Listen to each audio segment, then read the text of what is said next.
Hello, AI Seeking the Truth, the backup channel to Abnormal Investigations. It's so good to see everybody here, and this channel is growing so fast right now, I'm actually surprised. I want to ask you, if you have not subscribed to this channel, to subscribe. It is our backup channel. If something were to happen to our main channel, this is where you would be able to find us and all of our new downloads. Guys, I got some off-the-rail ones on here, and this is not going to be any short of that. It sounds like this lady's having a lot of trouble, and she's asking for help and advice, so I hope you're able to give her that. I also want to wish everybody a happy New Year's tonight. I hope everybody is safe. Be safe, and we hope to see you next year right here on AI Seeking the Truth and on Abnormal Investigations. When I first laid eyes on the old Victorian house on Gosford Street, and that's Gosford, guys, not ghost, it felt like something out of a dream. Tall, with weathered brick walls and ivy creeping up the sides, a once grand home dulled by the passage of time.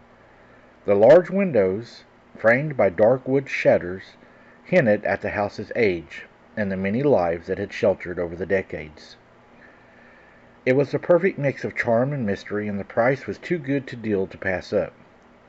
I am a writer, and this looked like the perfect place to be able to write and to relax, and I enjoy the old houses.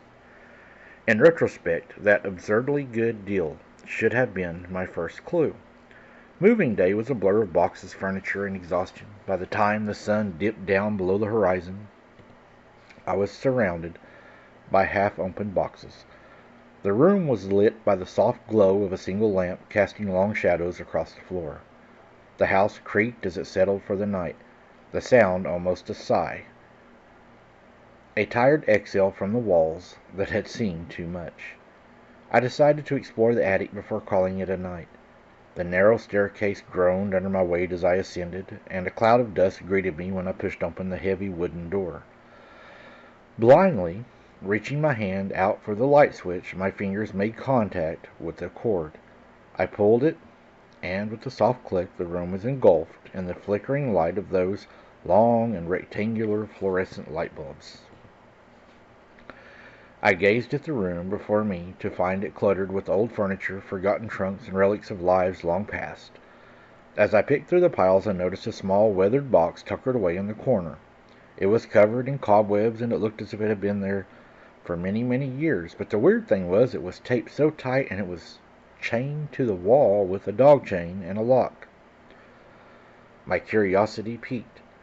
I dragged it into the middle of the room after finally getting the chain cut from around it and the lock, which I must say it was quite secured to that corner. Inside, nestled in a bed of yellowed newspaper, was a vintage Mickey Mouse toy. The toy was old, decades old, likely the faded fabric of a permanently cheerful grin etched into its plastic face. One of its buttons' eyes was slightly askew, giving it an unsettling, lopsided gaze. There was something about it, something that drew me in despite its worn appearance. I could not quite put my finger on it, but I knew that it was an antique, and why would somebody leave this? But the owner told me that everything left here would be mine, so maybe I could even get some more money back on the such cheap price I got the house for. But something told me I needed to bring the doll out of the attic. Following that strange instinct, I left the attic and made my way back downstairs.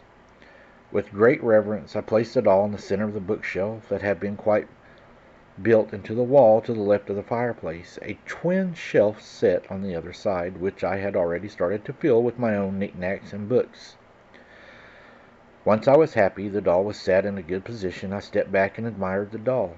Its cheerful grin made me smile, and I just stood there for a while, almost zoning out. My phone buzzed in my pocket. Rousing me, I shook myself and headed up to bed.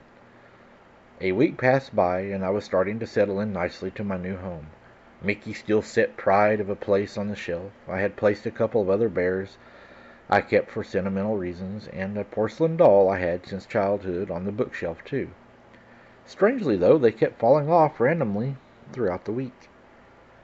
The porcelain doll, who had affectionately been named Annie by my mother when I was a child, had come close to breaking one night. I had just been about to head to bed,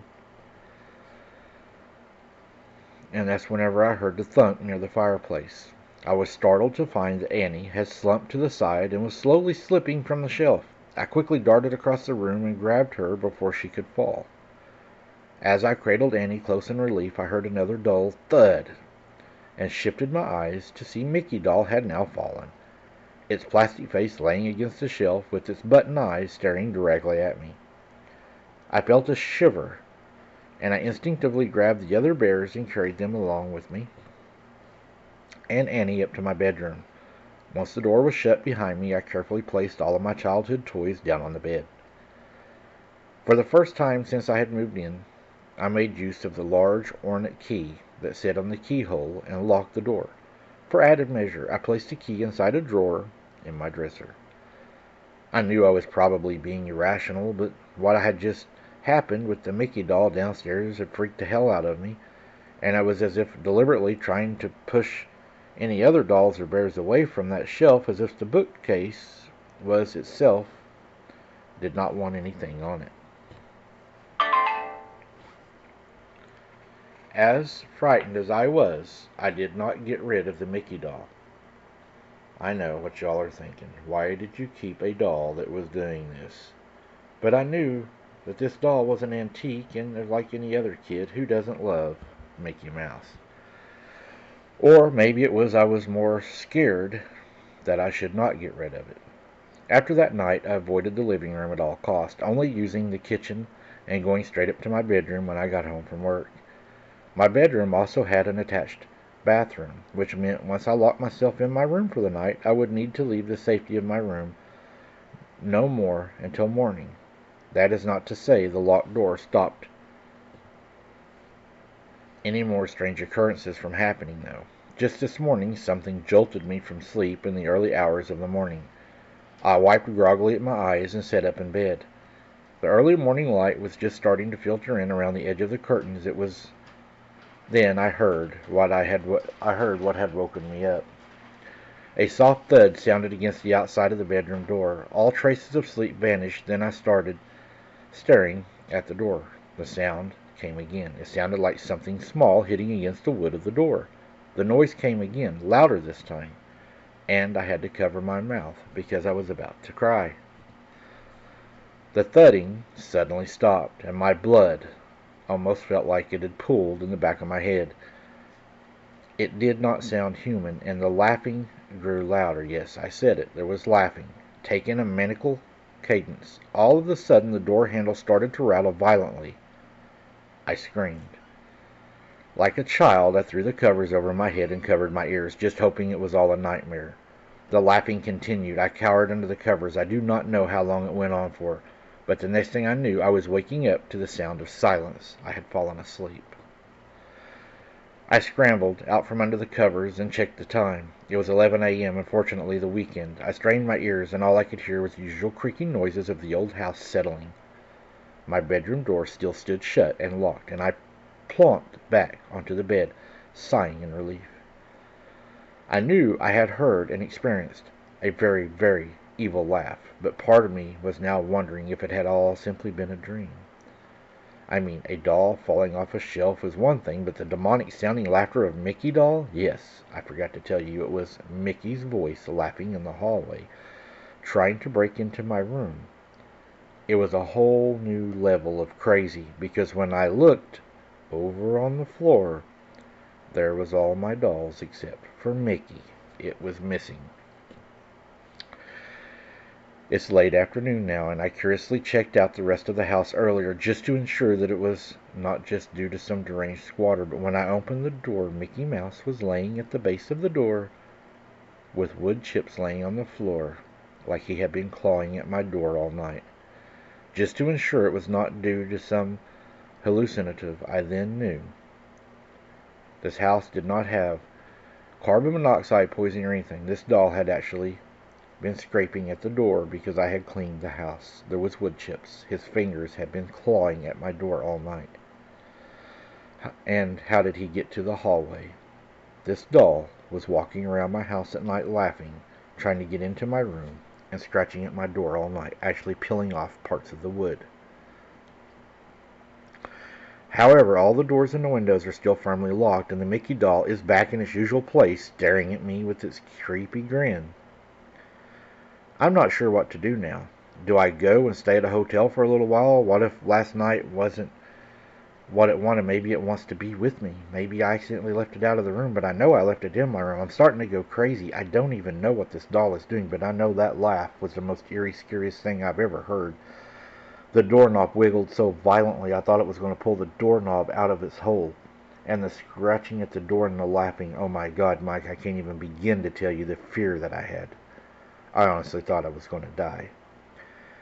Heck, I don't know what to do. I'm thinking about staying in a motel, selling the house. I don't know what to do. Can anyone help me? Because I put all my money into this house, and I've got part of it restored, and I can't afford just to leave it, but what do I do?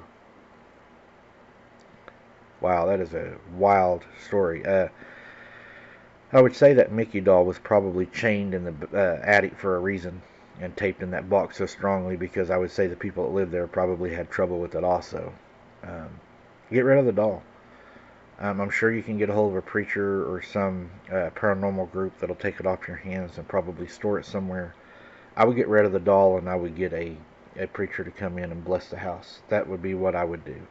Um, that's just that's my opinion and what I would tell you to do.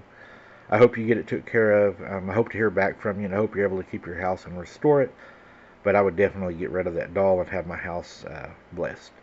Thank you for sharing your story, guys. If you have not subscribed to this channel, I'd like to ask you to subscribe. We got a lot more coming.